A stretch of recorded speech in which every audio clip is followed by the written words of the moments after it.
Senin malam 1 September 2025, suasana mencekam terjadi di kampus Universitas Pasundan dan Unisba Bandung, Jawa Barat. Polisi menembakkan gas air mata untuk membubarkan massa dalam aksi unjuk rasa. Rekaman video amatir menggambarkan kepanikan sejumlah mahasiswa yang berada di Unisba dan Unpas Bandung. 12 orang pingsan karena pekatnya gas air mata. Polda Jawa Barat menetapkan 6 orang tersangka yang diduga sebagai provokator dalam kericuhan di Unpas dan Unisba Bandung, Jawa Barat.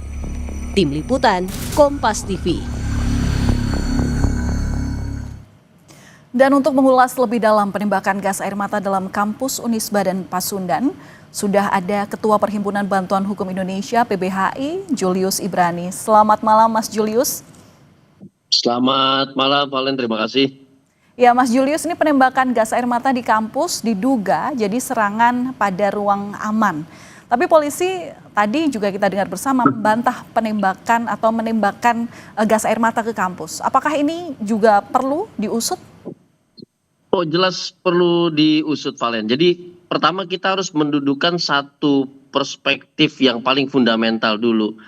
Mendefinisikan teman-teman mahasiswa yang menyuarakan situasi kritis di Indonesia, ekonomi, sosial, dan segala macamnya, yang menyampaikan aspirasi, ini harus kita nyatakan secara tegas adalah konsep the rights to peaceful assembly dan juga mass demonstration. Artinya dia adalah unjuk rasa yang sah, yang damai, yang betul-betul sesuai dengan konstitusi kita. Jadi dalam konteks itu maka yang harus dilakukan oleh negara adalah justru memberikan perlindungan, menjaga mereka yang sedang melakukan perwujudan hak asasi berupa aspirasi, demonstrasi, dan segala macamnya. Ketika sudah konsepnya hak asasi, maka penanganannya adalah melindungi, menjaga agar tidak terjadi serangan yang mengganggu orang yang sedang berdemonstrasi dalam konteks hak asasi ini. Nah, tentu apabila kemudian diduga oleh kepolisian, oleh intelijen, ada 1-2 orang yang di luar konteks the rights to peaceful assembly, menggunakan batu, menggunakan botol, melakukan pelanggaran hukum, melakukan tindak kejahatan, maka tentu harus diperjelas dulu yang mana pihaknya, yang mana tidak. Itu satu. Yang kedua, ketika kita menggunakan gas air mata dalam satu kerumunan tanpa mendefinisikan siapa yang memang rights to peaceful assembly atau yang melakukan pelanggaran hukum atau bahkan melakukan tindak kejahatan, maka ini sama saja menjatuhkan stigma, memberikan stigma bahwa unjuk rasa yang memenuhi konteks hak asasi manusia ini dianggap tidak dibolehkan sama sekali, dianggap dilarang secara total. Kenapa? Karena semuanya dianggap merusuh, semuanya dianggap harus dibubarkan. Itu fungsi gas air mata. Karena tadi udah jelas, kita sudah tahu gas air mata tidak mungkin bisa dikontrol. Kenapa? Karena angin. Ya. Begitu ya. Artinya tidak bisa dikenakan untuk 1-2 orang yang dianggap melanggar hukum atau melakukan kejahatan di dalam ratusan orang kerumunan. Ini yang perlu diusut. Dan kita sudah belajar juga, Valen, dari tragedi Kanjuruhan. Ini bukan soal asap yang perih di mata, tapi dampak dari keperihan asap di mata itu adalah kepanikan yang dapat mengancam keselamatan dan nyawa bagi kerumunan itu sendiri. Jadi penting untuk diusut, Valen. Tapi Mas Julius, memang tadi sempat ditemukan adanya selongsong gas air mata yang ditemukan di kampus. Ada juga bahkan rekaman CCTV-nya. Dan bagaimana polisi harusnya merespons temuan-temuan ini? Nah, ini yang saya katakan tadi, bahwa ada unjuk rasa damai di Tengarai, kemudian ada penyusup, ada pelaku perusuh, lalu yang ditembakkan keseluruhannya termasuk ke dalam kampus. Tadi yang soal penembakan terhadap kerumunannya saja sudah salah, gitu ya. Yang kedua, ini di dalam kampus.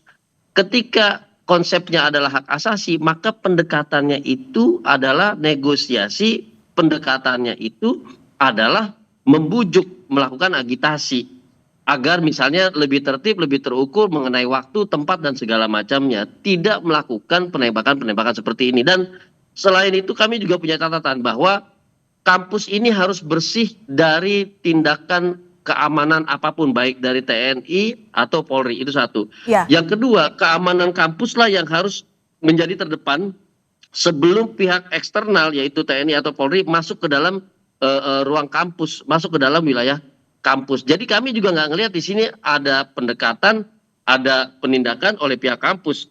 Ya. Tapi seketika ditembakkan gas air mata oleh kepolisian. Ini jelas dari segi kegiatan, dari segi wilayah, ini sudah dua-duanya terjadi pelanggaran, Valen, begitu. Ya, Mas Julius, tapi kalau misalnya ditemukan bahwa ada provokator yang kemudian bawa senjata tajam dan atau molotov gitu ya, kemudian masuk ke area kampus. Nah, pendekatan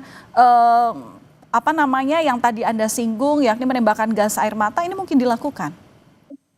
Tidak mungkin, tetap tidak diperbolehkan. Tadi saya katakan, ketika ada 1-2 orang di dalam kerumunan 100 orang, lalu menggunakan gas air mata, berarti yang ditargetkan bukan 1-2 orang tadi. Yang ditargetkan keseluruhan ratusan orang tadi.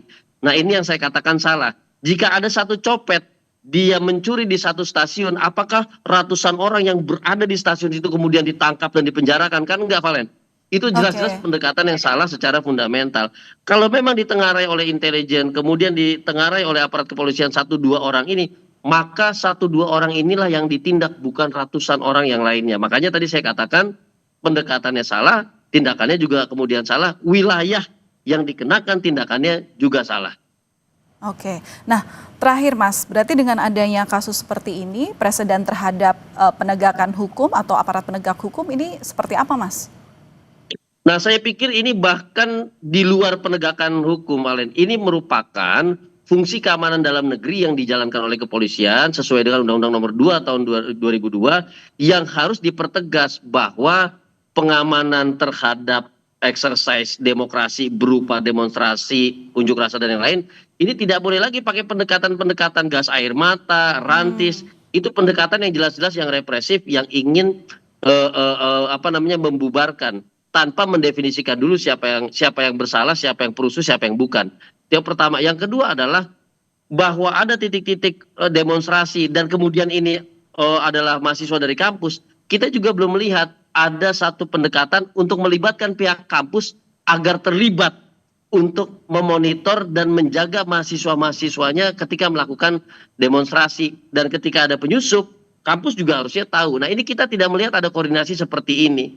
Itu yang menjadi kegagalan di lapangan dan kemudian semuanya buyar karena satu tindakan yang dianggap mempersalahkan keseluruhan crowded yang ada di situ, Valen. Ya, pendekatan dialog itu seharusnya memang bisa dimungkinkan di segala situasi oleh aparat kepolisian. Terima kasih.